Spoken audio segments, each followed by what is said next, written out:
Anga nani? Gara department yakasiyana. Ini gara department kwa ini. Gara department. Saka department jiko nani kukungula ndakabva department jiko nani ndakabva department jiko nani ndakabva kuzibva. Saka group raigara ku department apo ndakabva ku department apo ndakabva ku Zimbabwe. Ipo ndakaya ndizwa kuti kuzimabva kumusha uyu mambomono ikatanya tichanavini haina nambo zvete nambomona papa iri munhu angabva ku B kuenda futi ku A akaenda kushandira mamovha ndiye akaenda kushandira Thomas Mann ndiye akandifundisa zvakamupinzwa kuti zvinandandandisi waibva wazofona kuti munhu uye haasi kuonekaba sewanzvati neushamwari neukama Tata hayi pakadaro manje vheri hamba itiende kotsvaga kuti takabata nemazimbabwe ese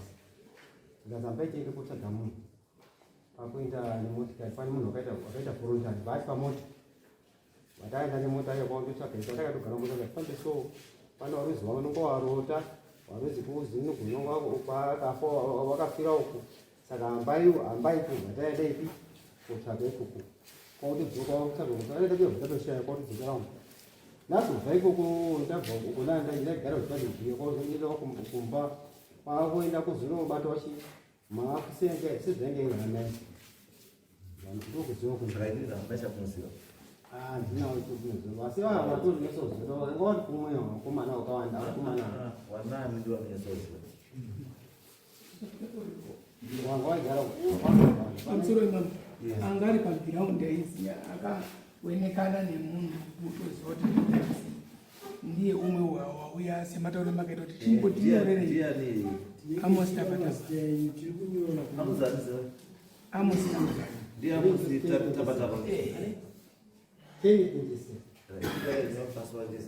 Tapatapa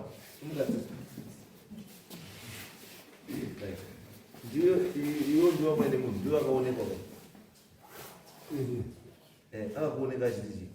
kwakugoriwo kuseni ikoita tiri pabasa tatatotanga basa mapasipoti yaipera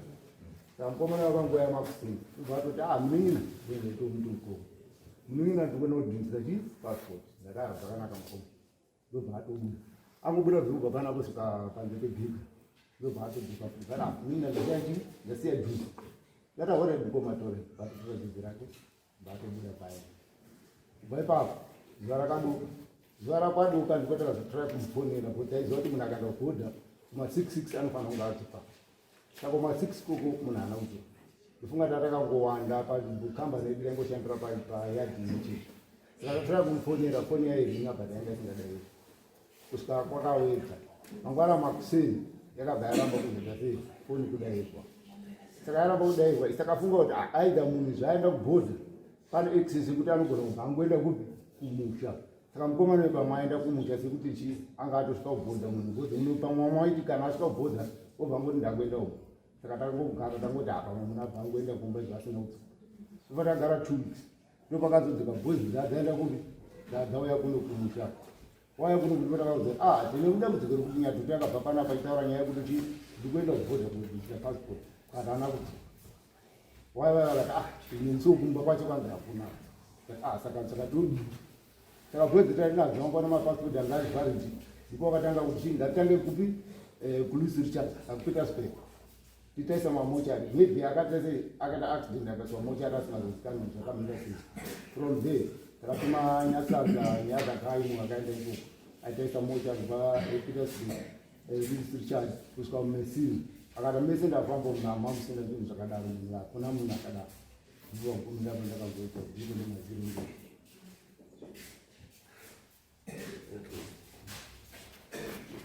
wasofiyani sabawaka ndikubara chikambi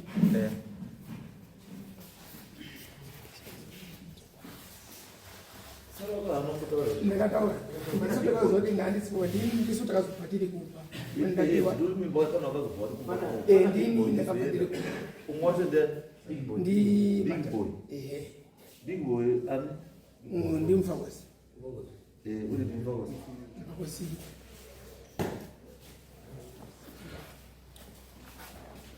Suleiman, you use for people forward. Wait for people forward. Na uyangu ya kamera ya msoka Tanzania yakenda kwa pasa Oman, pesa Oman. Ipo kutunga kwa ni pauti za wako pana hizo kama ndo akadini wakatanga sasa. Sikuru nyatuti ndiri muzukuru wana sikuru nyatuti. Saka papa ini zitara mkomo wangu. Saka ipo kuna kabvunza nikati mtu kumbura kubvunza. Kana mhepo yengozi chibuda inobudira kupi kweziyo kumana ndo wangu chidini wana sekuru papa ni mwana kwa nyatotanga budiwa asingatoziwo ndo pandakakanganisa saka zvadaro ndikabva ndapindura ndikazi iwo unofunga kudii ngoziya zvipi ndikati ai ndaifungidzira kuti mhepo inobudira kupi unoona wakakanganisa maoko saka wazvisa kwabva ngondishoa kubva ndatangoino ndikati mhepo iyo unofanira kuuya kuti chini une vanhu vacho wakakanganisa saka kubva mazuva achiwo yayo ndakatangosangana nematsaona akawanda ndikadooshanda hapana chinofamba mari yangu inongoparara ndodai matsaona ndinyeperwa nyaya dzakasiyana siyana ndogara ndiri mumatara saka zvadaro ndopakazoiva nasekuru nyatota vanhu vanoshanda naye nasabhuku wedu nyaya dzekwazozvipera shuwa ndo ndikadooshanda mari ndinobata asi hapana chinodima chinooneka dzimwe nyaya dzakawanda saka wakazoita muzaya nyaya irikiitika mukoma kuti nyaya dzemukati penyaya iyi mazuva aya nyaya dzako iwe wakabvura ungoitenesa wegokati uchipupura wega kuti mukomana wangu unopasiri munyaya saka mhepo iyoyo inogona yakakubata shuwa ndakagara nguva refu vanhu vazhinji vachingondikanzira nenyaya iyoyo saka ndakazoita kuchechi ndopa ndakazoti shamwari iyo nyaya yonayo ine bhuri remunhu akadini aparara uipeuri unoparedzera chipo chavo saka nasekuru kuti gore rapera pakabuda nyaya vakauya panyanjese vapanjesera shure kuna nasekuru pane sekuru vakazouya kuti muswa 28 December aka muzaya sekuru akauya sobope muzaya ndati ndiuye pauri nditaure kuti nhau iyi yawakataura iya inogona ngere rudini kukanganisa matambudziko kusangana nawo saka nhau iripo unofanira kupupura kuti andonyeri ndakasangana nasekuru Brenda futi achitaura nhau iyoyo tovaendairorine atingondidzidziso chi nemuzukuru inini kudya ndandisiya asi ndakakanganisa nekutaura kwandakaita ndatambira mhepo iyoyo saka ndakazoita kuchechi ungofanira kuendaona nasekuru ndakuenda kumba kwasekuru sekuru ndonyaya ndinayo ndakakanganisa mashoko angu aya ndakaitisa nyaya ndasingazivi saka nditokumbira ndimudino ndiregerere ndakangozi kupupura kwako ndokudini kuregerwa kwako saka sekuru vakabva azoti ndazvizwa unofanira kuenda kwani sezvo nyaya yamudariro unofanira kuenda kwamama kopupure nekuti wakataura nyaya iyi pane chi pachita chevanhu vakawanda saka nhau iripo unofanira kungozviendera pachezvako shuwa musi wa5 kwamine dare racho anobasa kuya kuno ndandashama kubva ipo pando pandakazoona nasekuru kuendesa munhu ndo nhau iripo urudiwa kwamambo kanhau yakauya kumba kwedu chidini kuchitaura shuwa mambo nditokumbira uregerero kumbiwa nasekuru taura murumbiro nasekuru ndo nhau iripo muromo wandakataura ndewekuti mhepo iyoyo wanasekuru undibatsira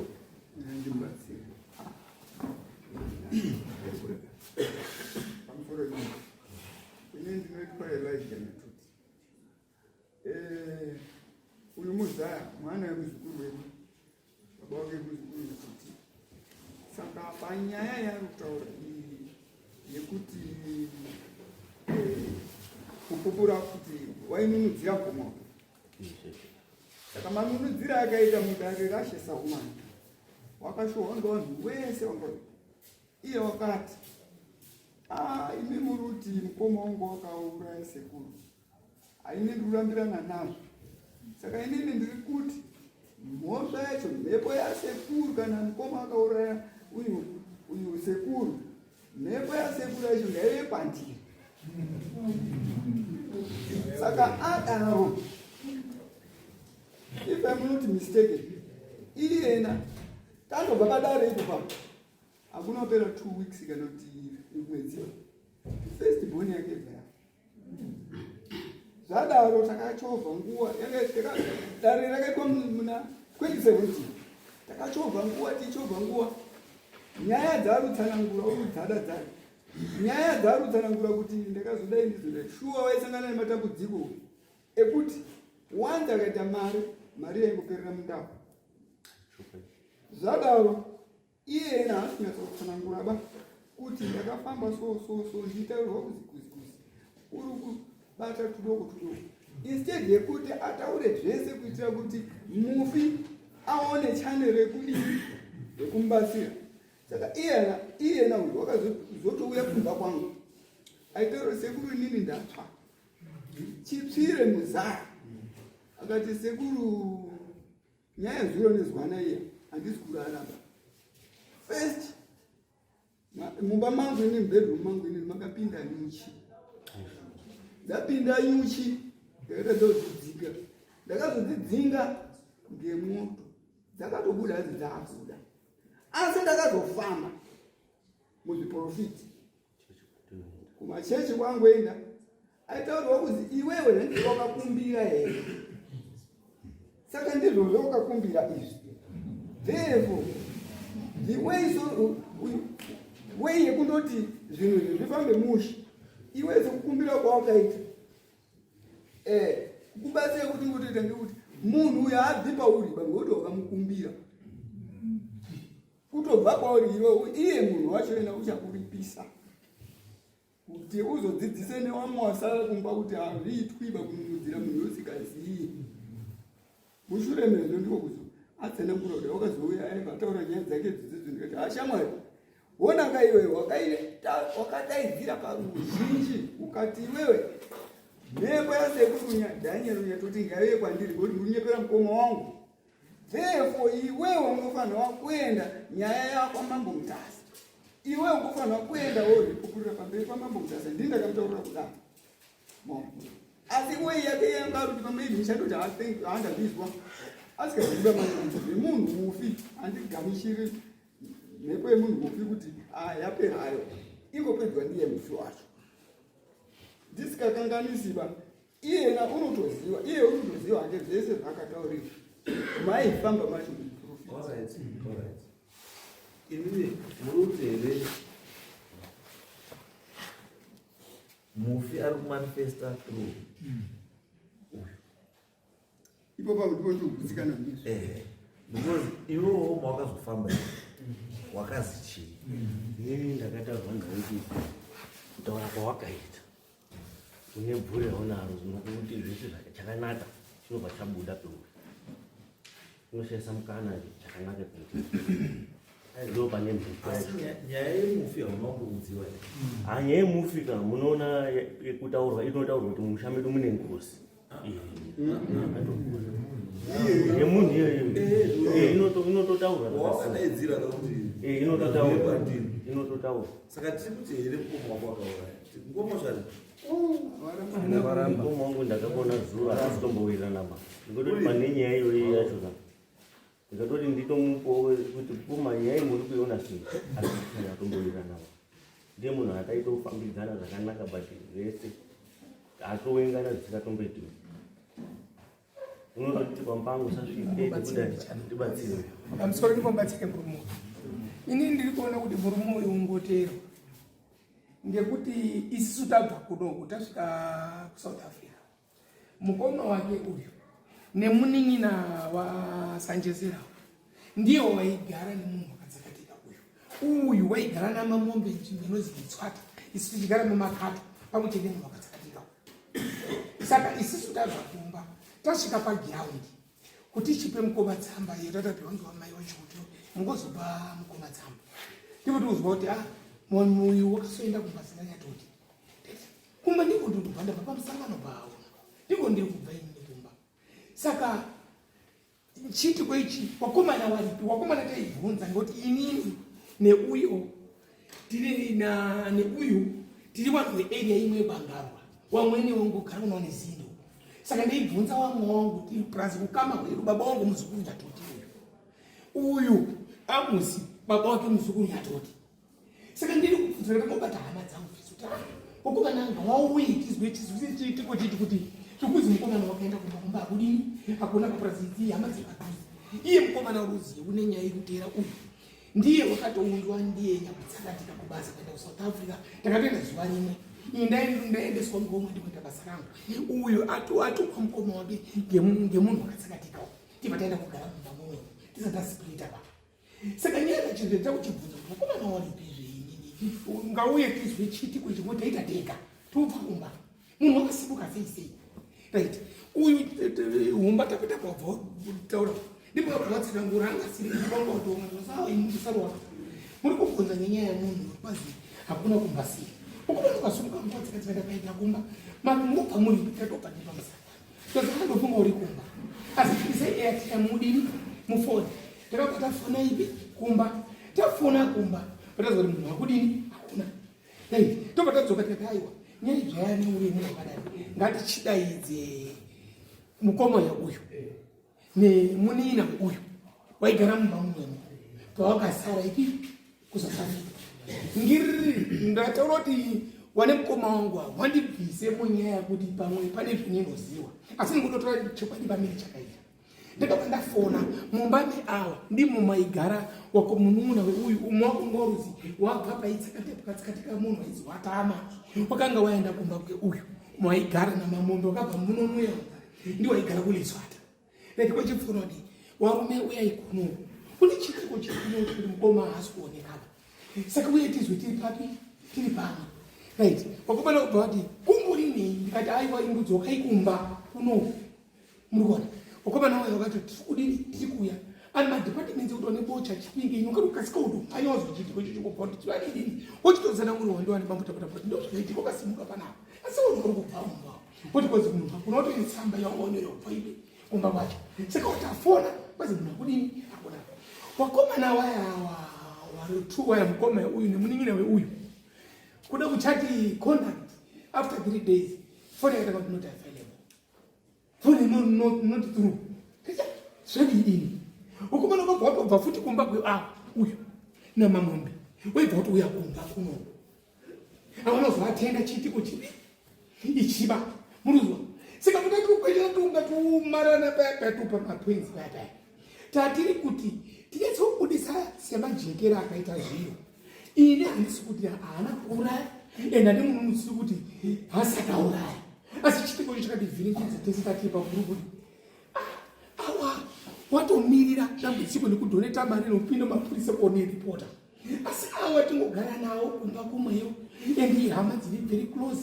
haana kuatenda chitiko ichi watomhanya zvekuenda kumba kuchiita kriplesiwe septime kuti pakatikatika netoti apa chitoina wasvika mberi kubva wazwa kuti ndonyaitika poto yaipifu kumba zvingorewei saka zvakuchitaurika manje nemuoneranga kuita watongi pamberi pekuongorora nyaya wakatanga kuona mune mbonje kuti apa pane mbonje apa pane mbonje uyu ndipakachizouya kuonunutsira manje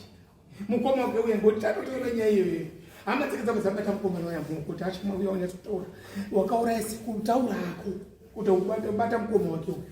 right uyu ndipakachizoenda kununutsira manje kuti murunyepera mukoma wani wangu isu tanga tiri kumba mambo asi chitiko chotakaona chakatinetsa saka takazotofonera kubata umba yawo anenge atotora nyati kuti kurumidzi yakuuya muone tiri kuita kuti ndiwo here ndeaction yakaitika pasina chotakaona asi by action pane mufungiro umwe takadini takaita ndiwo wakuti munomutirapinda muno zvingonga takaengana handi kuengana kutaura chopandi kuti uyu anga aripo right uyu mukomana uyu anga ariyo kuarea pake asi anga asikagari nenatotiva uyu waigara nenatoti muning'ina wake uyu nemukoma weuyu ndiwo waiti pakusenza waisenza futi waisingasenza ndikupaninesa muning'ina wake wakafa uyu mukoma wake takatobva ndoendesa masamoni tabatari makaita asi zvatonenetswa kuti tashumira yokufamukatise uriyo mamo tukomana kusvika rini pamusoro noitwa Anthony Mfanani, noitwa Sipasi Nyatoti. Pane spika wabva kutaura apo une zviitiko zvaakaitawo iyeyu. Tine wakafa wekutanga anzi Solomon Njesera, akafa maringe nemhosva yekuuraya Nyatoti. Saruwaka akaenda mazuva akurwara maningi mumba, akadaidzana naMufakosi, akadaidzana naSolo, akaenda kuona kuna Solo anga akuda kufa. Solo ndiye anga akuda kufa ipapo. Saka akaenda Saruwaka akaiti ndinoziva inini ndege tione mufi. Akabudisa vanhu asati atofa, akabudisa vanhu pamba kuti budai ndinoda kutaura naye. Nyaya yakazozika kutaura uye panze penawanenge kuti panze pemba kuti iwe nyaya iyi ifauri wai Saruwaka iyi ifauri wai. Saka uzvechu wakabva afana kumira ndiyo nyaya yari kwedza kuuya kohwandisa iye nauye wacho. Toka tachitora pane overwhelming evidence nemanyepo akabuda pane Mufakosi. Mufakosi wakati aisaweyo, asi uyu Saruwaka akazobudisa kuti aiweyo because akazoodhari Thomas Mamombe kuti aibatsiri pabasa. Meaning to say dari rekutanga iri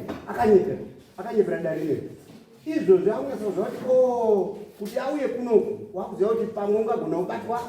nemhosva, saka abvazera. Takauya ndati Thomas Mambe wakabudisa kuti Amos Mufakosi wakadini aiweyo. Kuibva kwauya dzadhavani wakabudisa kuti kuti waiweyo Saruwaka. These two wakataura kuti wanga ariyo asi vainye pamanje, ndosaka asina kuuya. Uyu azouya uyu nyaya yake ndiye kwashisa humani aisawe South Africa, asi une ma-activities ayaenda namukoma because he is the best trusted nani naAmos Mufakosi. Waifamba waichida kutsindira waitsindira senge kuna namapingo ndiko mai waibuda yenda ikoko. Saka padaro ndosaka akamaundwa by this spirit.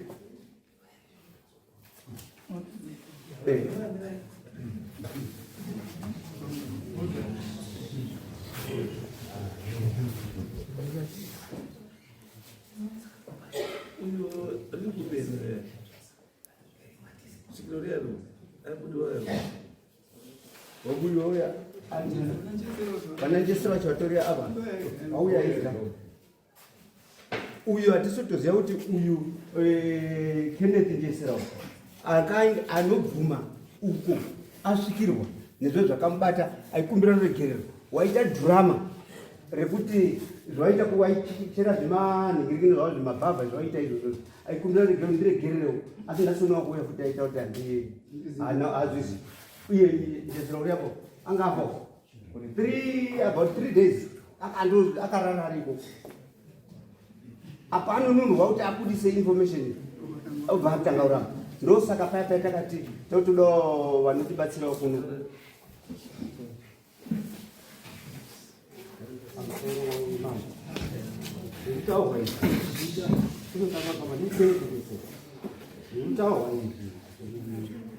Ndaibvuma inini ndakagara kuti 3 days ndati inini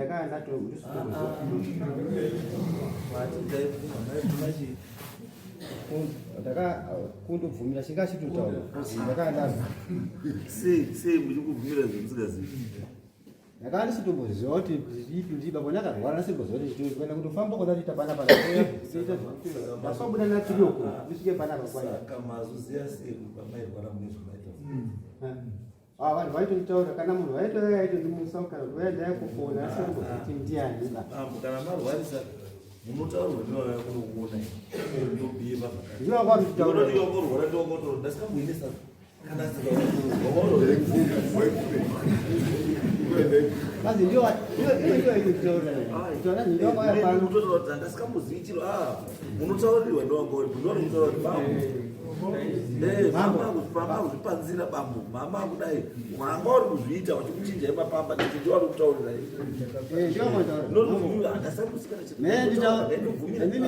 wakabvumira chii wakakutaurirai wakataura makabvumira chii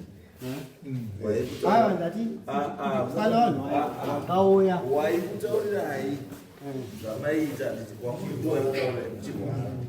wakuti pamairwara makataura kuti ndibatsirira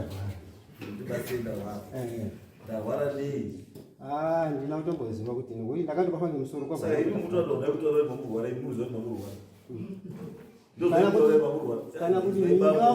wako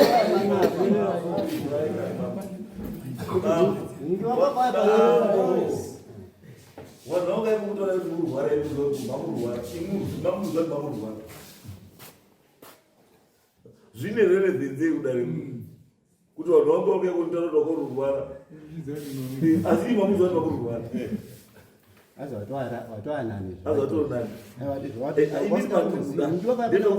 bandiri kuda ndepekuti pamairwara vanhu vakanyatsokutora kuti pamairwara bambo maiwawata maitaura zvakati taura izvo maitaura maitaurwa newanhu kuti ndozvamaitaura kurwara wakati apo wakamuka wakati kwabatawo kumakuwa kwabatawo wati ndoda sadza nenyama ndizvo wangechitaura kumakuwa kwayabatawo ndizvo wangongitaura hama dzangu ndizvo wakanditaura sadza nenyama basi ndakatoka asiya kwenda chitaura sike inini ndoda baba kuti hapana here akakutaura kuti achakugwarisai mamukuwaota nenyaya dzanyatoti hapana here kuti mamairwara pamukuwawata pesi pamamuka nyatoti nyatoti vanaona nyatoti vanababa nehope nyatoti hapana here akamukudza izvo zvekuti wanga uchitaura ngezvenyatoti haunambondisaura hapana akambotaura asi kuti bambo uri kumbira kuti nditaure umbowo wendinoziva panogona handino kuti pane pasarira apo ndiri kumbira kuti unotobatsira kwatikuenda kuti ndibatanise vakomana apo vataura kuti handiti ndataura kuti ndiri kuti tati nepoint a nepoint b yataigara saka pagara handisi kuti ndiwo vakomana vakauraya kana kuti handisi kuti wakauraya kana kuti havana kuuraya saka izvo vakaita manje Amosi nemufana wangu ndio vanhu vaigara panzvimbo imwe muri kuona kuti vakomana vasotora panapa uyu uri apa vazi tapatapa nemukoma vamwe vese vamwe vataita vanga zvazvizvavapanda saka ini ndaigara naThomas Mamomo ndiye ndaigara naye asi shamwari chaiyo shamwari chaiyo yaSolomon anga ari Amosi Fako zvaikabuzi kana moto waitenga wese kana mukaona panogara masitenda apo akatovhura kanoti umwe apa zvekuti inini kana musori kuti pane musori akamboswera naAmosi kazvimbotora naAmosi hapana zvimbotora naye asi vakomana apo vakagara apo vakanga vagara vazosara vaigara kuya vakazongoita zvekungosagawo nzvimbo kuti uko ndatigara ini naAmosi kosi naThomas ndichitati vakuru vanga vari kukoko saka waingotsvakawo basa vakangofarirawo basa kungoti basa kunoku kunga kwakati hakusinyasa kuseenza zvakanaka wakabva wabvoko wakanga wari kwakuya kogara zvakutora mukomana kazokuti kazondiyo wakagara nawo wakazodai ndinonyasa pabude pachena pamwe kuti nhepo dziri kubva here kaizvodini wakauya kwabva wandosvika bva wati hatina kufungidzira kuti vakomana vandogara wandoti hatimboita basa redu tudzoka maini timbori muno kwabva waita basa ravo riya irawaita riya basa irongo achita vaita basa ravo hatina kungada kubvunzana navo asi nyaya yakaitika manje kuti pane kamwe kadudo kakaitika pane vakomana vamafambira vaita ava vakabva vataiti munhu kanga vabva kunzvimbo konga uri kanga wada nguva kanga yati bana kamboitaura futi unoku ngongo kana dai ari mafuta kana ufu kana muriwo unocontribute. Saka tomasuya mamondo itakadaidzawo yakaya panapo ya wakadaidzwa ya kuno angataura Thomas wakabva ati ini makomana imi wakomana wakazvipa mari yekuti bhadharai mari zviri kuitawo wamo pane munhu wani aitora mari iyoyo ungarudika pazuva vaibva atora mari. Saka atora pakutora mari paya wakomana wakabva ramba wandodini wandokunya kunya. Saka Thomas ndiye wakataura kuti Thomas akati Thomas akati maitire muri kuita ya ndakazwa kuti makanyudza vanhu kuna vanhu vakanyudza kuno kudaka kwanyudza futi vanhu. Saka ina ndinombobvunza kana ngotibatika kuti inini ndakabvunzana nawo wanga wandotoshana wandori wega wakadaro wandori wega wega. Asi chakazoitika ndichizwa kuti mhepo idzi kuti dzizofambe dzizobate zvekuti inini zvinotaura vanhu vese vane witness kuti ava ndasikagari nawo bana ndaigara pangu ndega handina wambofamba nawo. Asi apo wakanga waribvunza paya ndikati aiwa paine vanhu waindotaura kuti kwamakati ndokuno vanhu vakauraya vanhu ndokwakauraya vanhu asi nyatsokuziisa hangu mumusoro bvonyasa kudai basi kuenda kotsvaka ndakaenda kutotsvakawo tikatendera kwazi kuno atiendi kwakati tikatsvaka tikakwira mota tikatendera Limpopo province yese maZimbabwe kuhondivhare kuno takaenda kutsvaka tese vataenda kutsvaka munhu atisina mumwe right wazouya wakomana watenderera kuti wauya ndikati mukomana ndiro vanhu vanotaura ndikati wamwe wanongotaura kuti uyo anga ari mufana wangu wenduti Solomon anga ari mwana wababa wangu last born kuno ndikati ngoziva kuti vanhu vangototaura wadasi ngoziva Solomon maitiro akaita Solomon ndiyo last born mveka niuyasa muzwa kana kutotasa kana zvakaita kana apa akatofawo futi inini ndini ndakatogara futi mukadzi wacho. Saka handikungoti Solomon kana kubvura mundicheka huku chashaya anga asikadini anga asikakwaficha. All right. So okay, gara ini pas. Right. Gara pas bang. Gara. Right. Cigarette itu ya dulu. Arna pun ada. Right. Karena tu dah. Nanti kalau mese discuss lagi, mese mulu pun. Ti conclude ya. This weekend muripo mese. Mari yake kwanza ndishikana nishika. Ayo ndo zileta ngozi. Ukauraya munhu ukaisa padhopa pako peshopu panofaya zvisingaiti. Asi kana wakubhuroka izvi unobhuroka utadza kutenga mapatapata. Kana shopu kana mota yake chashaya nyaba. Ndo zileta ngozi. Izwaika unoti there are two things. Because ndosaka kuti we had conclude this thing on Saturday. Because kana matikuda tura machidrega musaka mukata mukuya it means that this week unless kana mukumbira kuti not this week but because I want to conclude this case. Usina kuya Kuramba. Ndosaka ndo ayo ndira na bondo. Ndosaka kuti inini are you free next court nation? So that one. That's the That's 24. Saka imimi 2 years or 7. Tite make sure to we saw what we concluding on that day. Ayo, don't worry. Ndumbokumbira in short nyaya yerutsananguro ndindombokumbira ndodidi chichemo changu chiri chichemo changu chiri Tati babo kuswa safe unokonkluda nyaya. If it means kuti tichatangana 3 makuseri kusvika na 3 manheru tichaita izvo tiivhare nyaya yekusiyo. Saka wanga wari kutsipika waya achimhanya yekutsipika 7 asati asvika because musakatsipika before musi wa 7 atieta apedza ati hanya yaita anayo musi wa 7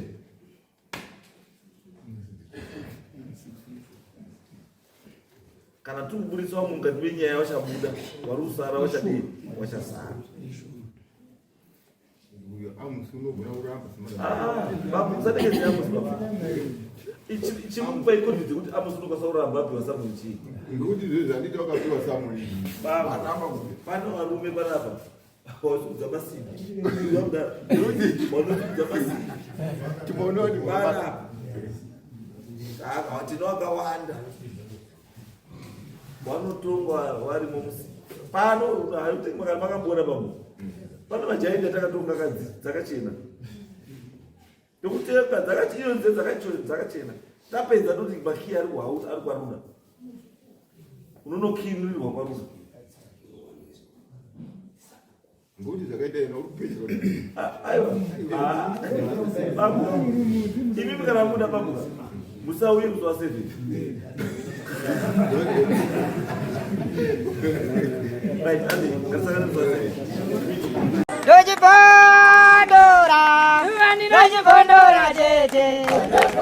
Teachcat MTV inokupa nyaya dzakasiyana-siyana dzinoitika mumatunhu atigere neakatikomberedza, dzinotyisa, dzinofundutsa, dzinokatyamadza pamwe chete nedzinosetsa. Kuti musarasikirwe nenyaya idzi, munoenda pa YouTube channel yedu Teachcat MTV, mondo subscribe ipapo, musakanganwe kulaika pamwe chete nekushare, musazokoshiwe kupfanya kabhatani ako ndokabheroka kuitira patinokanda chinopisa munoyeuchidzwa. Teachcat MTV tinodzifamira.